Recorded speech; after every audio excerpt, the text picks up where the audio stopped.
surprised by how many I was surprised by how many people have, never attended the webinar, just based on time, but I've watched every one of them, and there's a lot because they go back, There is a lot.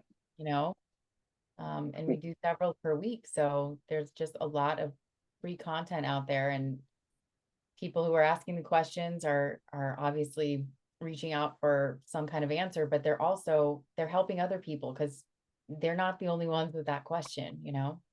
And so I just think it's valuable that we do this and that it's available to anyone who wants the extra support. I agree. And please know that every single one of the people that is on this website, whether it's on a drop-in group, hosting a drop-in group, or volunteering on the webinars, they are volunteering. They are giving of their time to provide this free support. So we do have online work groups. Those are low cost, high value, 6-week courses, 90 minutes per week, live facilitated. You'll find them on the Seeking Integrity site.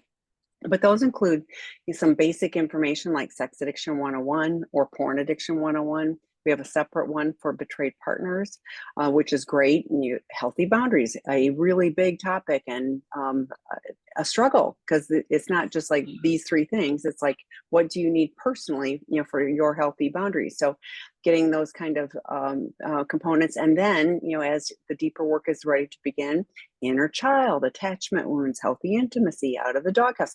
So there's a whole bunch of low cost, high value. Many therapists recommend them for those work groups.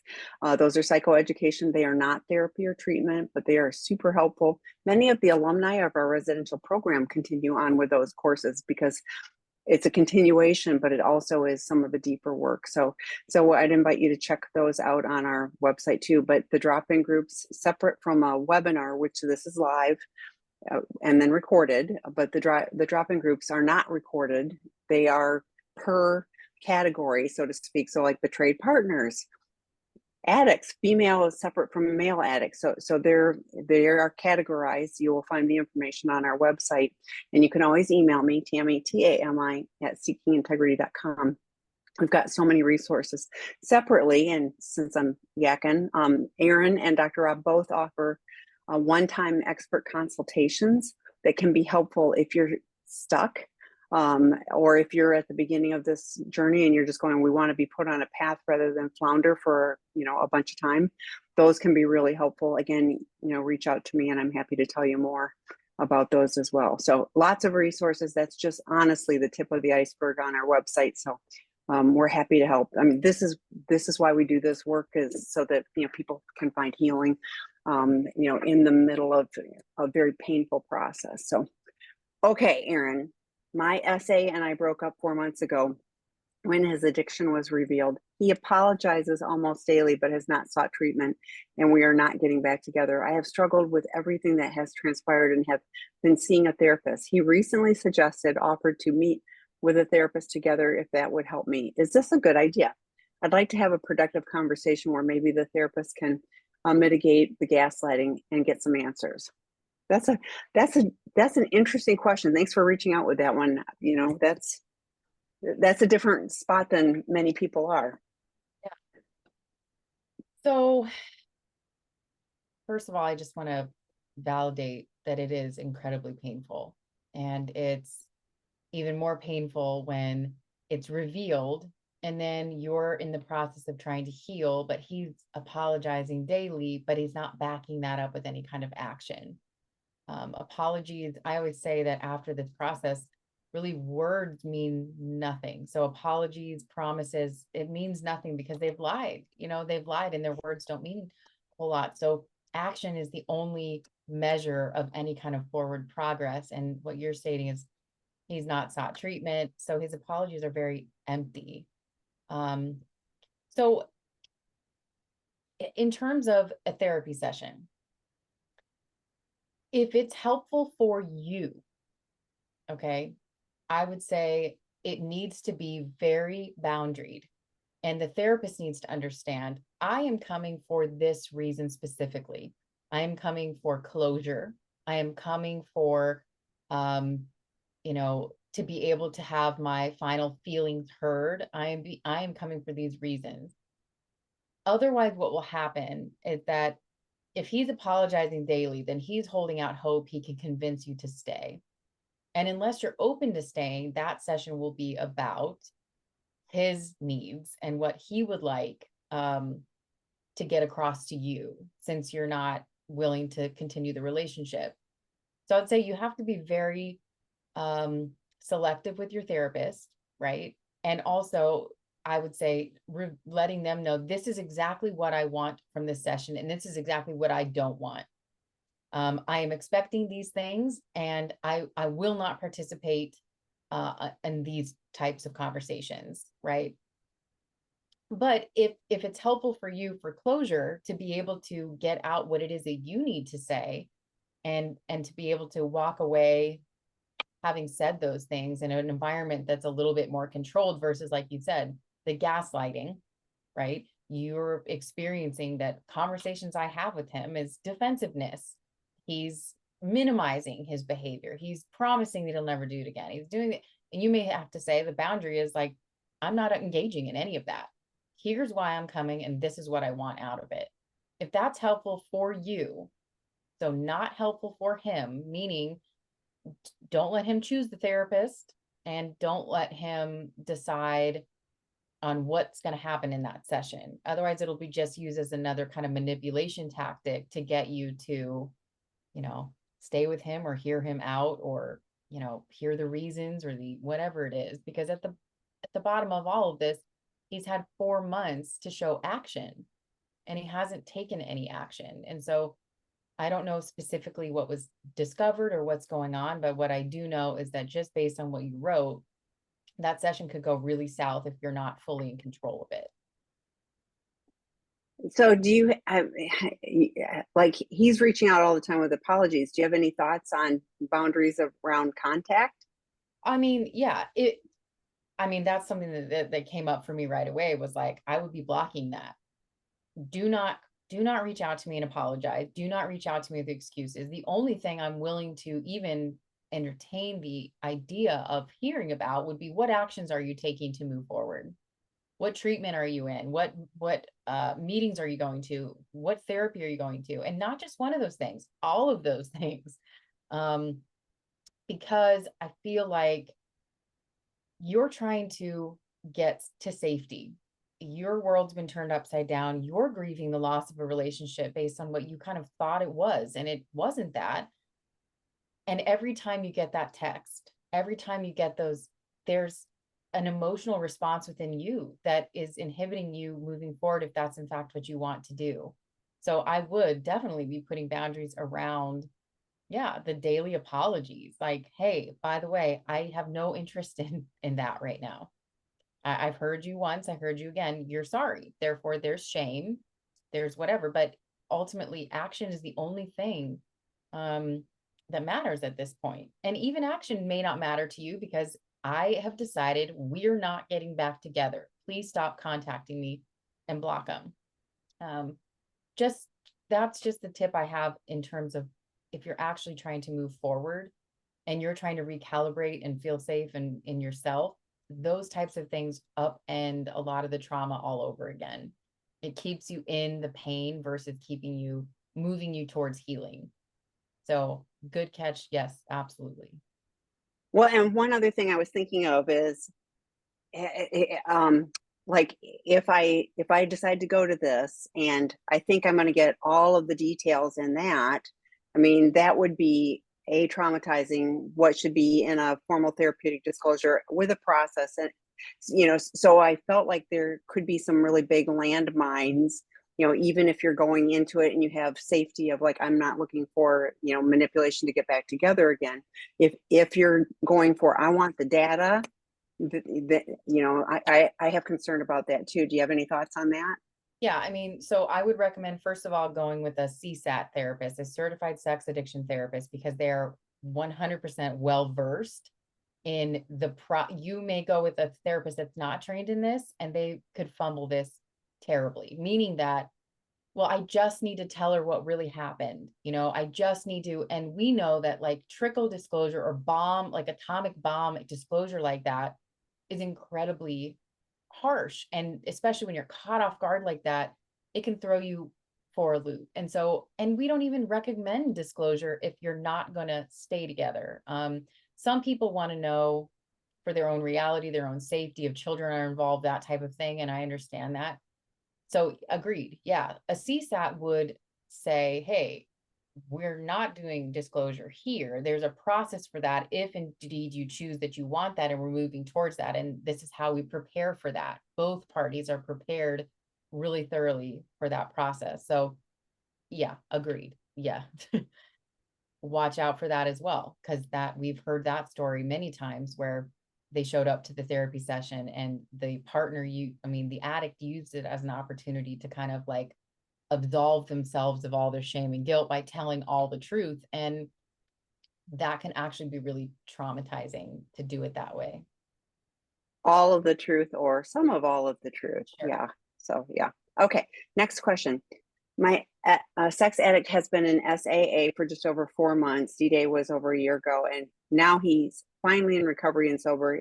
He is being triggered all the time. According to him, he is basically triggered by every single woman he sees in public or interacts with friends, family, strangers, coworkers, etc. Why is he suddenly being triggered by every woman he sees? Will this stop? What can he do to make this stop? It's horrible for both of us and causing serious negative strain on our relationship and my mental health. Mm-hmm. Yeah. Okay, so a couple things. He's been in, okay, so he's been in SAA. I would like to know how often he's in SAA. Does he have a sponsor? Is he actually communicating with other peers in that? Is he in some kind of group also? And CSAT therapy, right? Being able to actually address that with a therapist. The thing with triggers is that we actually don't recommend that our addicts go and tell their partner every time they're triggered.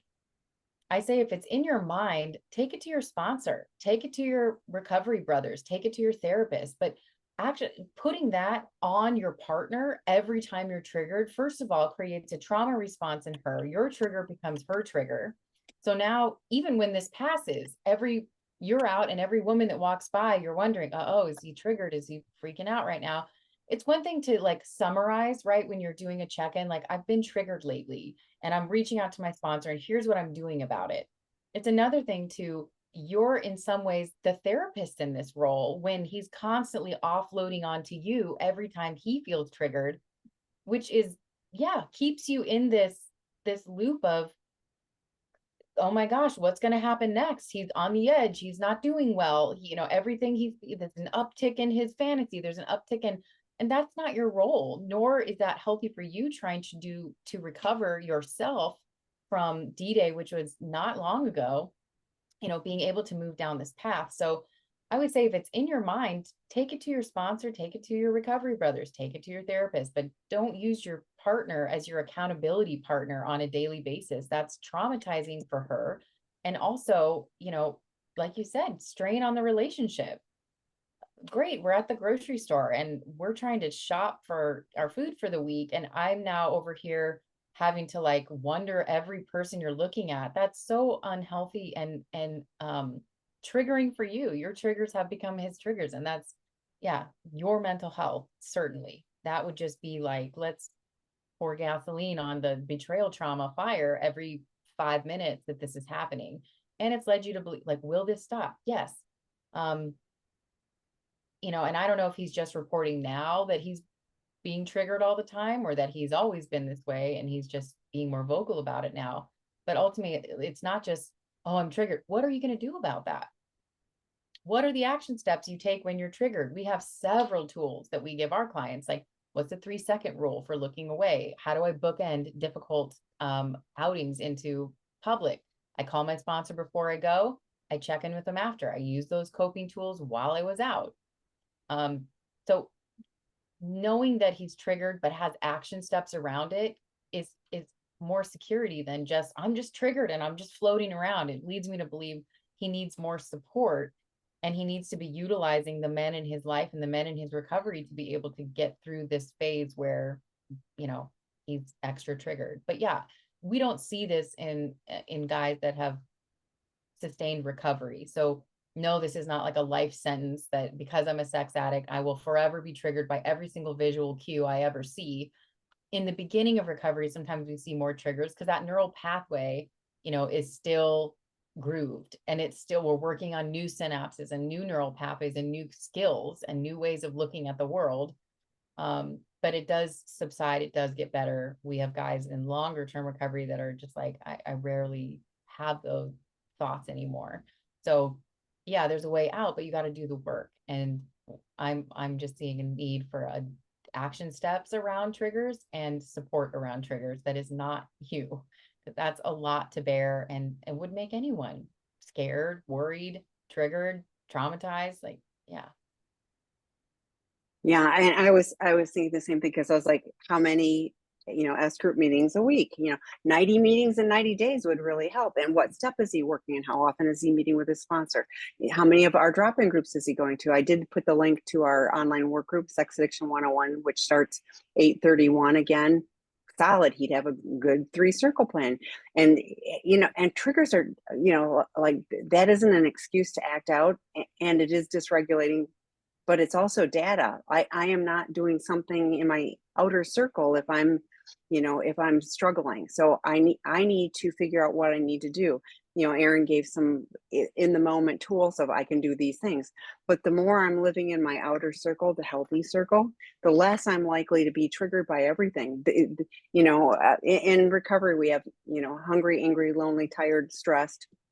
And if I don't get enough sleep, I am going to have less bandwidth. So I am aware that I will be more susceptible to, something, so it's an awareness for me. It's just an opportunity to go, what do I need to do to take care of myself and live this way? But I agree with Erin. It's completely unfair of him to go, running to you. I'm triggered. Like, how dysregulating for you. I would, offer, what are you doing to take care of you? So separate from the, and I will note this, but the Sex Addiction 101 work group starts 8/31. The Betrayed Partner work group starts again 9/4. And you'll have healthy boundaries and communication tools and some practical resources for you to use. Because what I also don't hear in this is, and here's what I'm doing to take care of me. I would invite you both to be working with qualified professionals. I mean, I don't know what he was, well, I do know what he was not doing for 8 months, and so great, he's going to meetings. I often hear people go, well, I'm going to 1 or 2 meetings a week, so you've got a 24/7 issue and you're going, for 2 hours a week, to fight this 24/7 issue that you've had for decades. You cannot expect, to have you can't expect a miracle change, in that. Just like Erin was saying for the question above, well, it's action. The more action I put in, the more front end load I do with this. And he's only 4 months in, so the more he does now, it will pay dividends, because that's how we learn to shift, and we learn to have a plan, and we know what to do. One of the promises of 12 steps is, we will intuitively know how to handle situations which used to baffle us. He's baffled, and he can learn to do things differently. But it's going to take action on his part. In the meantime, healthy boundaries for you. When he's being unsafe and dysregulating, what do you need to do to take care of yourself? And go, don't tell me. Go call your sponsor. What step are you working today? To me, it's more like, what do you need to do to take care of you? Because he's still, he's still. I used to say the only time I was in the middle, of the pendulum swing was when I was going through it. And I'm not like, I don't have those big swings anymore, and he's still doing this. And so he can learn, but he's got to do the work if he wants to get the benefits. So, Well, but and I you was can just still gonna take care of you. Go ahead, mention 3-circle plans for a second. What please. they are, it's in sexual sobriety, which is a little different than, recovery from a Substance, substance, yeah, because it's not just abstinence, right? The goal is not abstinence forever and ever, amen. That is 3 circles. So the inner circle is kind of the bottom line, non-negotiable. These would constitute resetting my sobriety date, these behaviors. And not everybody's is the same. because sexual sobriety looks a little bit differently for everybody based on their behaviors, etc. And then the middle circle, or the yellow circle, we can call it, is slip behavior. So those are like, these are the things that would say, I'm heading toward a relapse. I'm not taking care of myself. Maybe I'm missing meetings. Maybe I'm angry all the time. Maybe I'm yelling at my partner. Maybe I'm not reaching out to my sponsor. So the behaviors that would say, hey, get a hold of yourself. You're headed toward a relapse, right? The unhealthy behaviors that lead up to that place. And the outer circle, the green circle, is our healthy recovery behaviors. And there's, I think, 12 dimensions, right? That we look at. That could be health, physical health, mental health, emotional health, spiritual health, wellness, relationships, like all of those things. And we give lots and lots of boldness out there, because we, instead of saying, just cut this out, this circle, inner circle out, we want to say, let's replace it with something that makes our life full, that makes our life um, moving in the direction that we say our goals are. And so anyways, that, just for those who didn't know, I wanted to just reference what a 3-circle plan is. We use those in sexual sobriety, and all of our clients certainly have them very fully fleshed out, but they do them in 12-step as well. Well, and the online work group that I put the link in for. And to your point, unfortunately with substance, it's often just abstinence. And unfortunately, many people go off to substance programs and no one's asking these questions. And as long as you are substance abstinent, then you're sober or you're in recovery. And we find so many people are acting out in other ways, whether it's porn and sex addiction, or it's gaming, or it's gambling or shopping or food or whatever it is. We call that And so whack-a-mole. I whack one down yeah, and another one crops up. Yeah, yeah, looking at it so holistically is super important. yes, and if you really are working a program of recovery, your inner circle is going to be looking at all of those things. I'm a multi-winner. Like if I just went, well, I've good for me, I'm good with this one, and I kept doing, I would never get the benefits of recovery. I would still be acting out, just the whack-a-mole, I just shifted. So ideally, with recovery, it is really, but I often share, like you're talking about, like we're giving up this inner circle, the smallest circle, and we get this stuff. And in recovery, there's so much stuff I got that I would have never known about, because I had my head down, because I was so focused on my Yeah, inner circle. That's all I cared about, yeah, missing out on life, missing out. yeah. So, I agree. Like in late stage addiction for me, um, I was a substance user, but life got really small. I couldn't go to the normal social things and didn't have interest in going to the normal, like the things that I thought originally, I'm like, wow, stimulants make me so social and I can get so much done. In late stage addiction, I'm like, I'm holed up in my room, you know, scratching myself, and I can't get through a single chapter of work because I'm hyper focused, and I'm, all the things I thought I loved about it turned on me as I became addicted, and my life got so small, and I just neglected all the things that life's about, you know, the fullness that life can be when you're clear-headed enough to embrace it and live in gratitude. And so yeah. and that's true, whatever form of addiction, like that is all the same. Our life is really small, and all of the things that we think, we're giving up by getting in recovery are so insignificant once once we get a little bit of recovery, but we got to do the work. Mhm. Okay, next question, Erin. How do you set boundaries around infidelity, general lying, and angry outbursts if you don't want it ultimately end up in dissolution of the relationship? Also, please clarify the difference between rules and boundaries. Thank you. That's a great question, and there's a lot of confusion about that. So yes, please share. Yeah. So I'll start with the difference between rules and boundaries, or the difference between ultimatums and boundaries, is the intention behind it. So the intention of a boundary is to protect myself. And some people have to first get to the place of, am I ready to set boundaries? Because I think in order to really set boundaries, you have to be willing to protect yourself. And some will say, but if I set that boundary, it's just punishing me because then I'm separated from him, or I'm sleeping in a different room. And, You have to be able to say, well, but is that protecting you or not?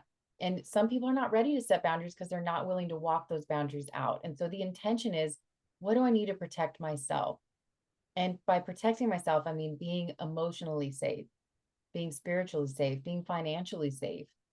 And I just remember for my own betrayal trauma, like those initial days, emotional safety, I actually needed space from him because I felt so unbelievably dysregulated that I couldn't focus on anything. And so I identified I do need to protect myself from something here because I'm not functioning. I'm not functioning. I'm not sleeping. I'm not eating. That's not healthy for me. And I do love myself and I want to be okay and I want to feel safe. So I need to set some boundaries around what I need right now. Now, it would be different if my intention was to control him, right? If my intention was to control him, those would look more like rules and ultimatums, right? You need to do this or else. The problem with rules and boundaries, I mean, rules and ultimatums, is that oftentimes, if the intention behind it is to control someone else, we never walk them out. We never complete the boundary. We never actually do what we say we're going to do. It's a threat. And the threat is not acted upon because we don't actually want what's on the other side of the boundary. So I always say it's always good to assess, like, am I ready to set boundaries? Do I want to protect myself?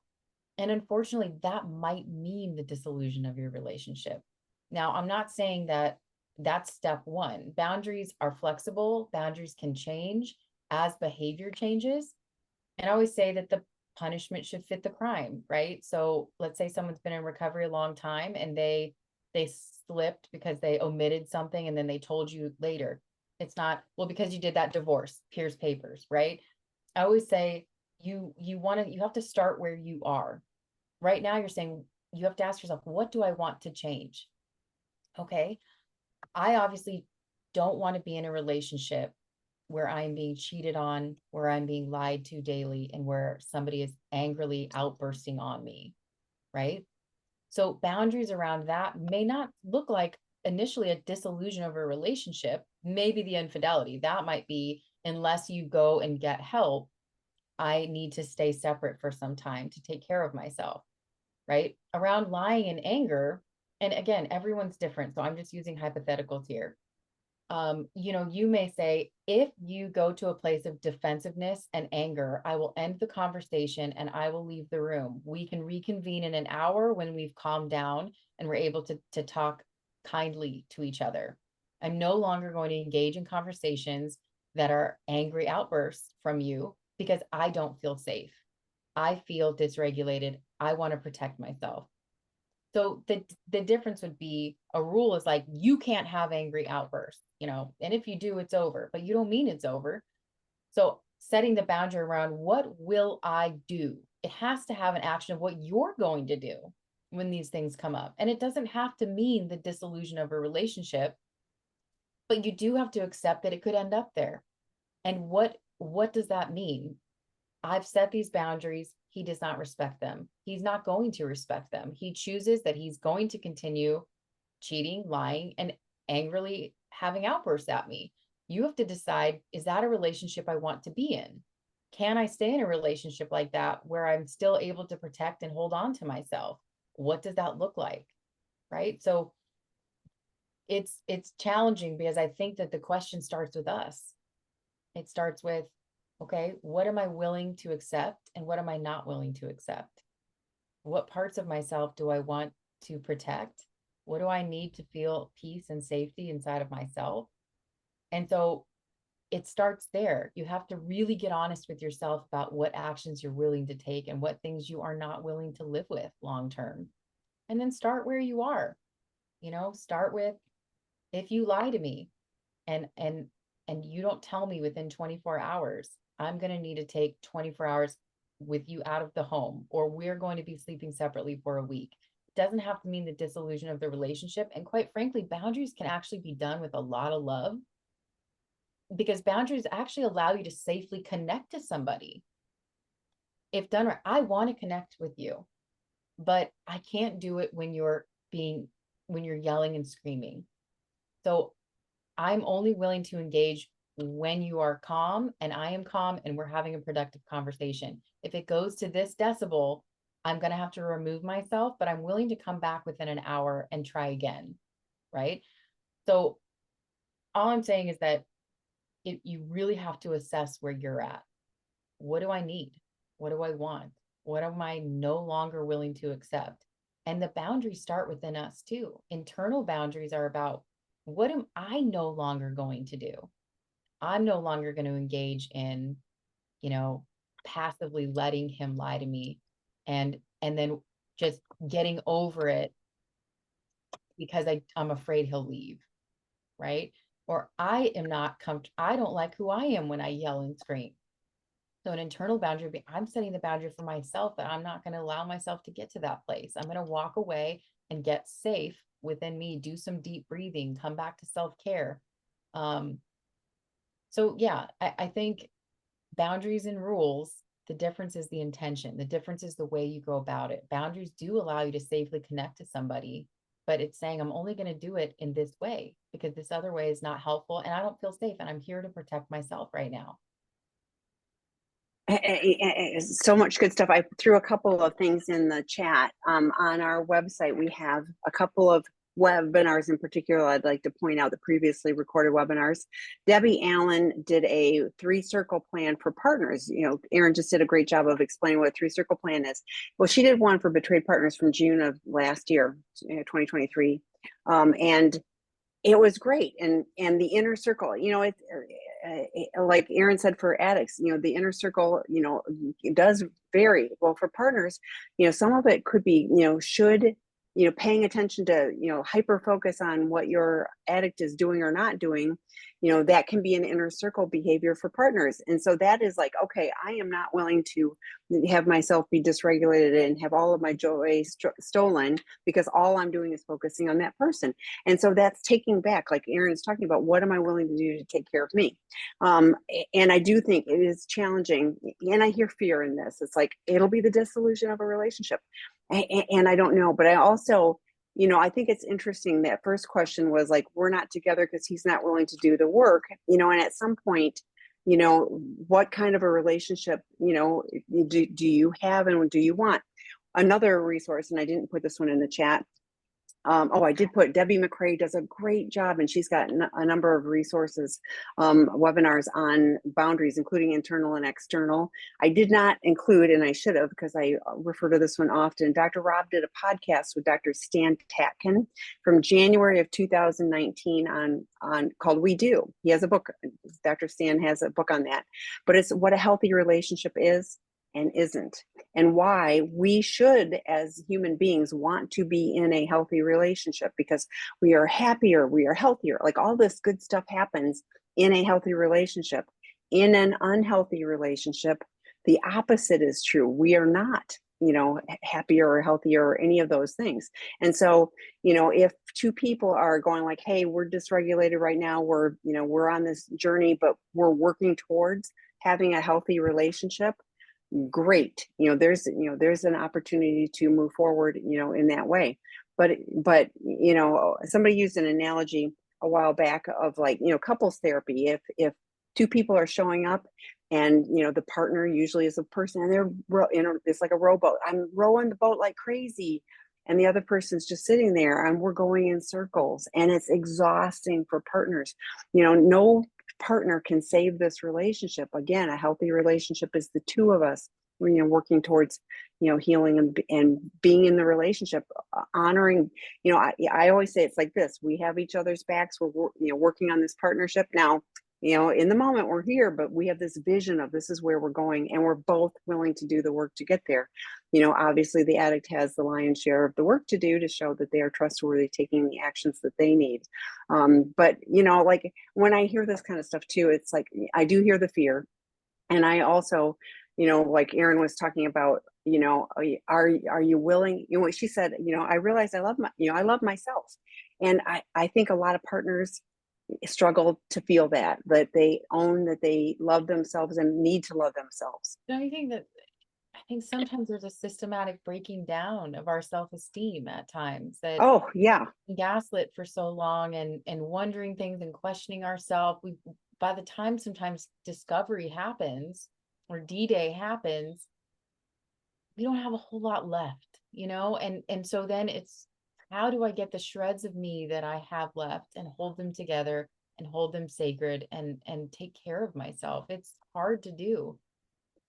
Well, and you're right. You've been gaslit, and there are cruel addicts who have said, you're stupid, you're too fat, you're whatever, like really Blame. hurtful, yeah, terrible things, and not okay on any level, but also, oh, because you're so whatever, then therefore I'm completely justified in all my, problematic behaviors, and so it's without judgment, but I'm going, gosh, I just hate that partners struggle with, with that self-love. I think addicts do on some level too, but that's a whole other conversation. But so I'm going to put a plug in. Erin and I actually get to see each other in person this week because we have an empowered women's retreat starting this weekend. That one's full, but we have the October one posted already. If you want to see amazing healing, if you're willing to put yourself first, just for this weekend, please consider that. It's on our website. I'll put the link, but it is transformational. I would never have believed it if I hadn't been witness to how the women look different. They look different. They are more in their bodies. They are softer. Their eyes are clearer. It's insane, how much happens in that short amount of time. And we don't talk about him. We're not talking about him. Yeah. Well, and I think what's so powerful is like, I'm there, Tamara, who's like a magical unicorn. I don't even have her. She just has such a big heart. She's our partner specialist for our inpatient program, runs a drop-in group, does some work with betrayed partners outside of our residential. But the work we do, Debbie McCrae's there, who's like the boundaries wizard of the world.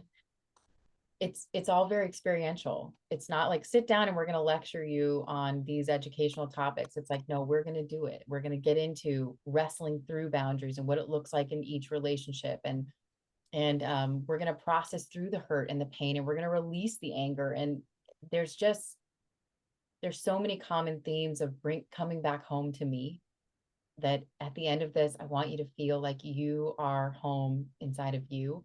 And you're so much more able to make informed decisions about what to do next, how to engage in a way that is healing for you and for your partner, whether to know, stay or go. Like a lot of women come out feeling like they have a plan, and they are grounded in themselves with a big community of women around them that's just like, got you. And that's priceless. It's true that the change is remarkable, really is. It is, and it takes me about 3 days to quit crying. I mean, in a good way. It's like, it's just so, yeah, it's just like an emotional, oh, it's amazing. Okay, on the subject, I prefer if my SAPA partner shares if he's triggered, because that means he's being honest and it clues me into what's actually going on. 9 weeks after discovery, he's still not sure what all his triggers are, and he has at least one identified. One of his triggers, a female in a bathing suit, and he left out the detail and let us walk closer to her after rounding the corner. He is in a 12-week program that includes curriculum, group meetings, and group texting, but he does not share triggers or urges with his group. I want to know all the things because I was clueless, and I'm afraid to be clueless again. I'd rather know than not know. Also, I'm exhausted trying to lead him to the water and tracking him. He's on a wait list for a CSAT, and I start with an APSAT tomorrow. Glad you guys are getting some professionals. So my recommendation is not to be dishonest, right? So kind of like I said, instead of saying in the moment every single time, again, he's putting you in that role of being mother, being sponsor, not being partner. Which partner would be if he stood up as a man and said, I am triggered, and I'm taking action, right? Like you said, I'm leading him to water. So that, and he's not sharing it with the group that he's in that's supposed to really help him. So he's putting you in the role of, which honestly, like the taste in my mouth around that is like, I'm the victim. Like he's the victim. I'm so triggered, and and he's putting that on you, and you're still grappling with the reality of all of this pain that's been dumped on you.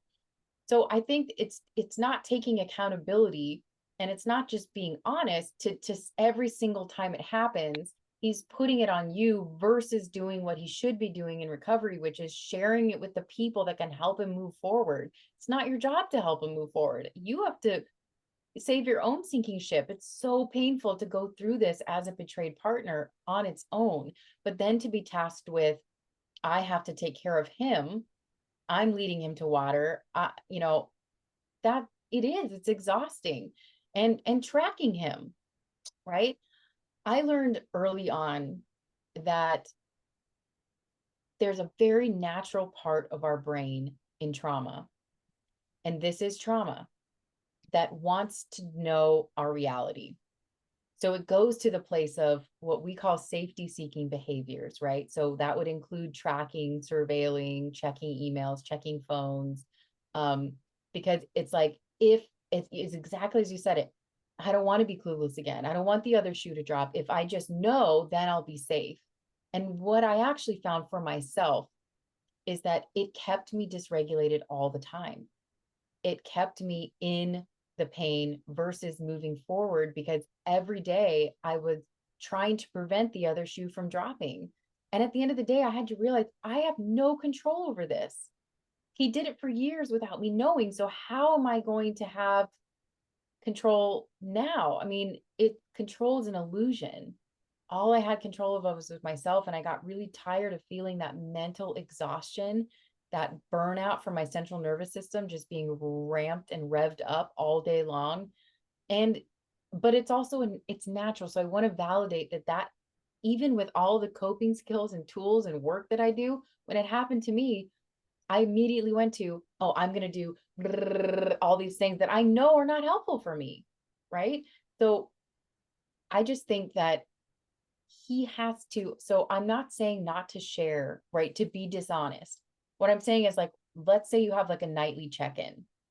He might say, you know what, I realized today I was triggered at a number of different spots, and it was really hard for me. And you may say, well, why are you not sharing that with your group? Or why are you not sharing that with, you know, your program that you're in, right? Versus the every single time you are the recipient of his triggers every single time. Now, when you're going through like a disclosure process, you do learn about some of the details that let you feel less clueless, right? Like, you can ask those questions and say, I do want to know, is there, what happened here? Where are the specific places? Obviously, a woman in a bathing suit is going to be triggering for a lot of our guys. I would say, like, that's why a lot of our filtering devices actually have like a skin filter, so they can say, hey, they're looking at content that has a lot of skin in it, and it'll send a red flag up. So that's all I'm saying. I'm not saying that they should keep all of that from you. I'm just saying that there's a way to do it that's still being honest about, I'm still struggling. There's moments where I really get triggered. Here's what I'm doing about it, versus I'm telling you every time, almost in a way of like, you are the one that needs to help me.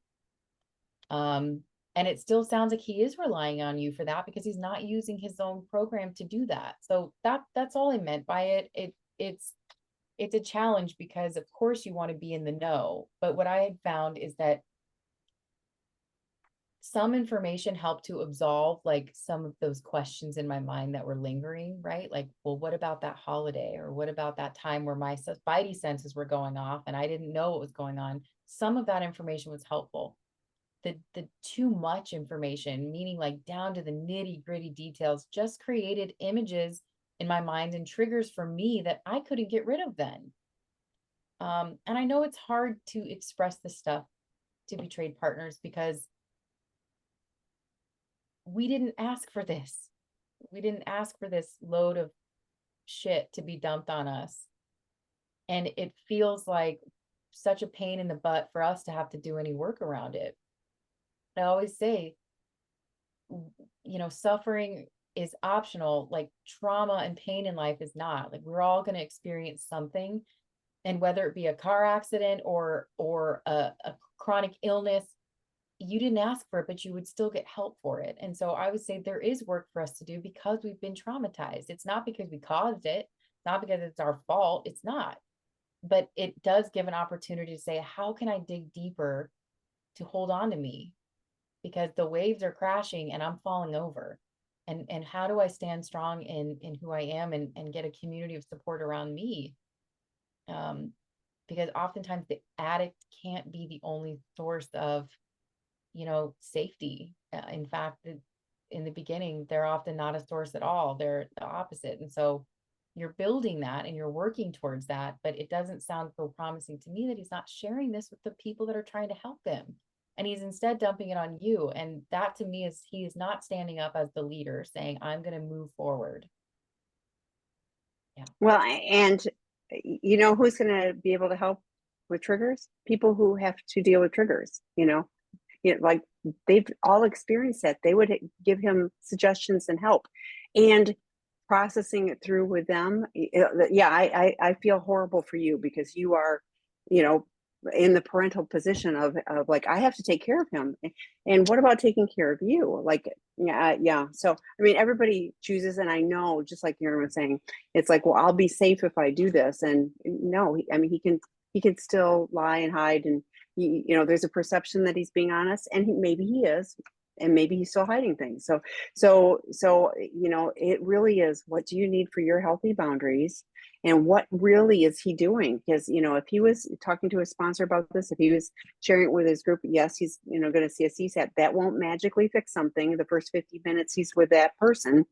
This is a process, and the more he's engaging, and it isn't just, I lots of people go to 12-step meetings and they sit and they warm a spot.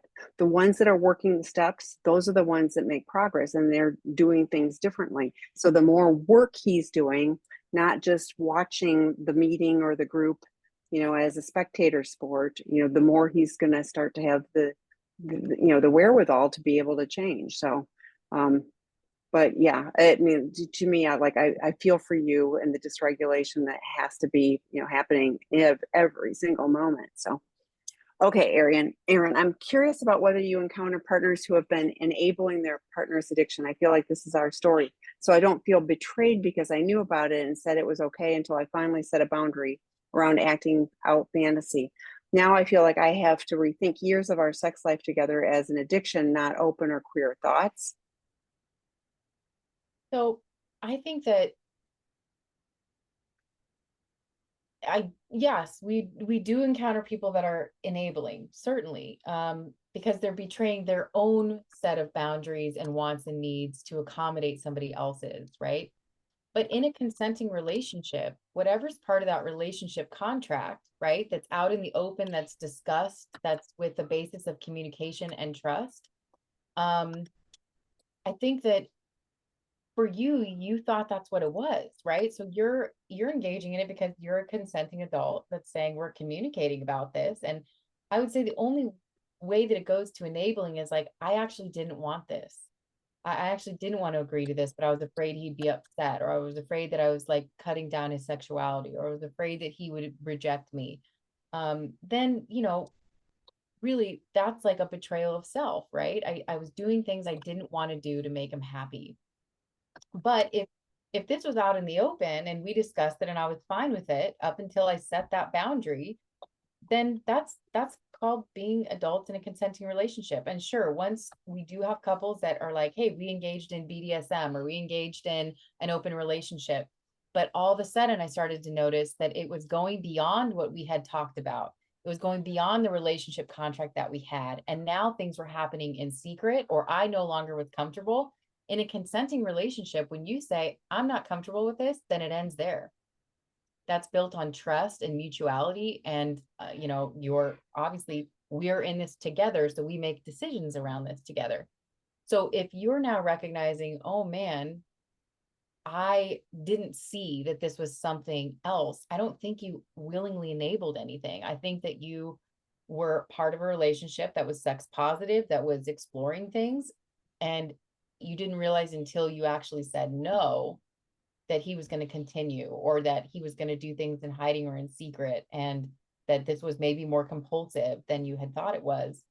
So I'd say give yourself a break, because there are couples out there where this is totally normal and it's all out in the open. It's not cheating if you're being open, honest, both partners are engaged and involved. And, it's when it begins to say, I am not respecting your boundary, or I'm doing this in hiding or in secret. Um, and so I feel for you, because I think you're now saying, whoa, was I implicit in the escalation of his addiction? But I don't think there's any way you would have known until you arrived where you arrived. Like, we know, when we know better, we do better, right? When we are aware and you're educated about it, you're looking back saying, whoa, maybe that wasn't what I thought it was. Maybe this was part of the escalation of his addiction. But you don't know that until you know that, you know? So yeah. Well, and I was thinking too, it's like there's often some subtle manipulations of like, well, let's just, like, even if you're reticent, like, well, let's just try this. But yeah, with addiction, I pretty consistently hear, even if we have a pretty open, relationship, and the addict will still, won't act within the out, these bigger than a certain type of relationship, they will still be crossing those boundaries, and I was like, well, that's a pretty good indicator that there's something else going on, if even with expansive boundaries, you're still crossing them, and I don't care where you put the boundaries, that seems to keep happening. So but I hear like guilt for you, and I would encourage you to go, like, just like Erin said, it's like, you now you're in a different place. Now you've got some awareness.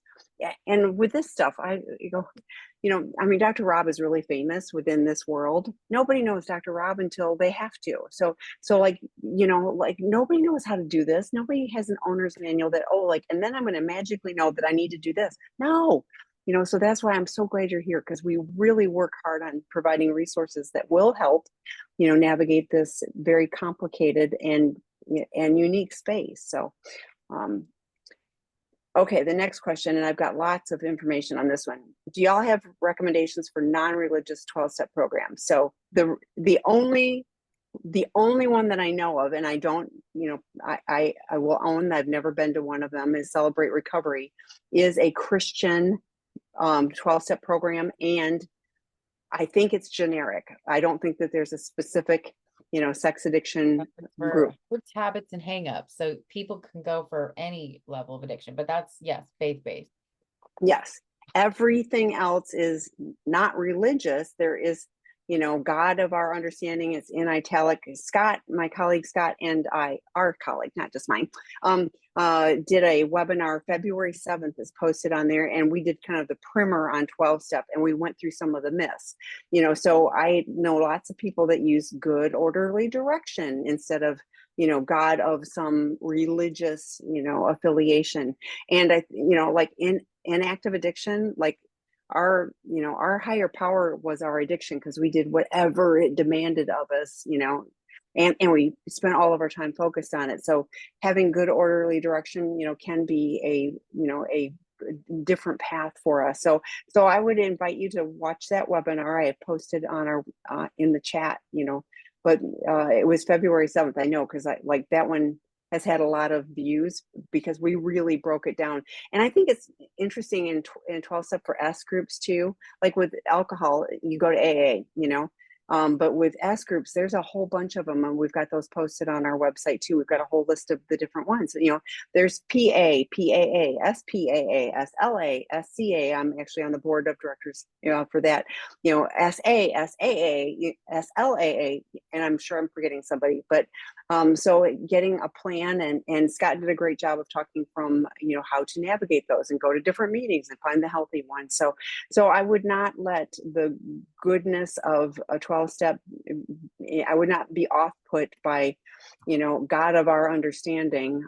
Use good orderly direction. I need that in my life. So just a thought and a suggestion. But like I said, all religions and non-religions. In fact, in the AA Big Book, there's a chapter to the agnostic. So everyone is welcome, and it's just a really good life program. One more thing, Kristen Snowden did, along with Scott, did a book called Life Anonymous, and it's for non-addicts, and I think I recommend it often for betrayed partners, because just having the language, we talk funny. Like, I can be out in public and somebody will say something and I'll go, "Are you a friend of Bill W's?" Because that's kind of the clue word for, like, are you in a 12-step program? Because we use different language, but it's because we didn't get the owner's manual. And so it is an owner's manual for how to do life when we didn't, we were doing a pretty shabby job of it. So Yeah. other And I thoughts? recommend it because there's not, so is 12 step the only way that someone can get sober? No, there's plenty of ways to get sober, but sex addiction is still so stigmatized, and there is not a whole lot of places where people can go to be open and honest and share these things where, you know, whereas I can say, like, I'm sober from substances, people are like, good for you, great for your Yeah. recovery. But sex addicts don't yet have that in our society. They're assumed to be something else that they're not. So having these communities is so important because it's a place where they are not judged, where there's no shame, where we're all working to get better. And 12 step has really, you know, taken off in recent years for sex. And one more thing, we have drop-in groups. Those are not 12-step. Those are different. Mm-hmm. And those are all hosted, but we have a separate group for females on Tuesday nights than we do for males, and that was intentional. We want to have safe places, for everyone to participate. So check those resources out. Okay, Erin, last question. How do you recommend having conversation in couples therapy about acting out behaviors that are far out of shared fantasy and mutually consenting behaviors that we've had as a couple? Specifically, I'm thinking about an addict's same-sex or queer sex acting out while in heterosexual primary relationship. How do we talk about it without the addict collapsing in shame? Is there a therapeutic purpose to even bring these behaviors up in therapy? Oh goodness, that's a massive question. Yeah, but I think that's kind of the purpose of full disclosure is the partner can decide, what do I want to know and what do I not want to know, right? And that's it prepares both parties for receiving the information that the partner would like, and the addict being able to provide that in a way that is thorough, that is complete, that has thought. That there's, I always say in disclosure, the therapist is like the investigator on the case, helping them to really dig through and make sure they're being accurate and forthcoming. It's not this like trickle, throw this stuff out, this a little bit here, a little bit there. um and actually, a lot of addicts that go through disclosure experience a relief of shame because they're not hiding and harboring all this stuff anymore.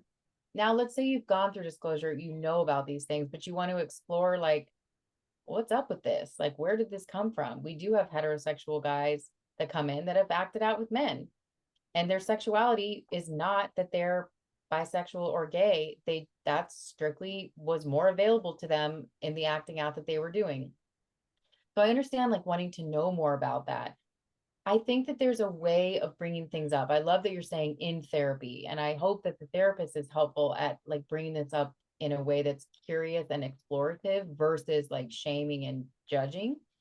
But I always say, you say, hey, I have some questions that I want to explore, and I need for you, I would say, to just hold your container right now, which signals to the addict, like, I just need you to like receive what I'm trying to say and not take it so that it's a stab in the heart. I fall on the ground, I bleed out from shame, because that's actually not helpful. It's like then my questions and my thoughts and my feelings have nowhere to go because I can't bring anything up to you because you collapse instantly.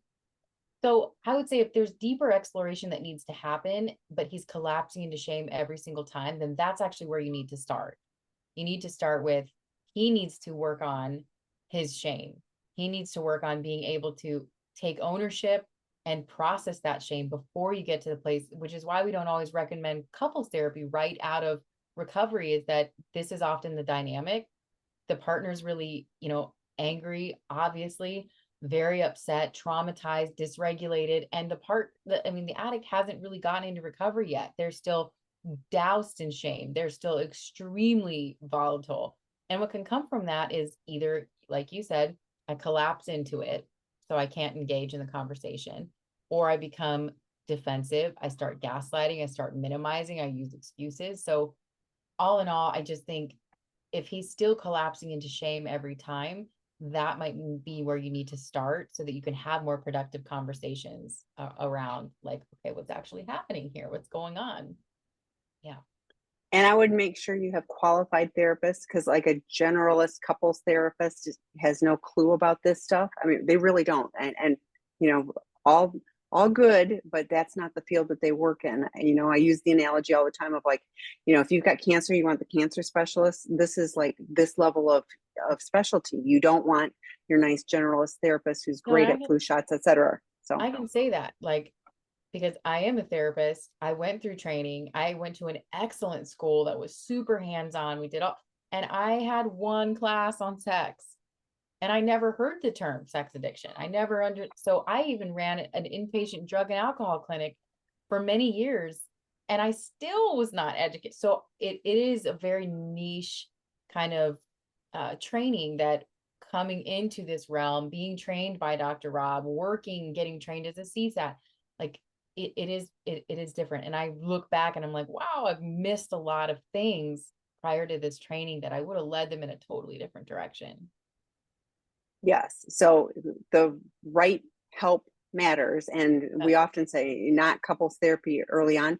You know, if they're struggling in the shame, like to me, that's like really work with your individual therapist and get, you know, get to a different place, for each and both of you. And then, you know, couples therapy could be really helpful. So we are out of time. Thank you so much, everyone, for the great questions. Thank you, Erin. Can't wait to see you this week. So bye, Yeah. everyone. See you later. Have a great week.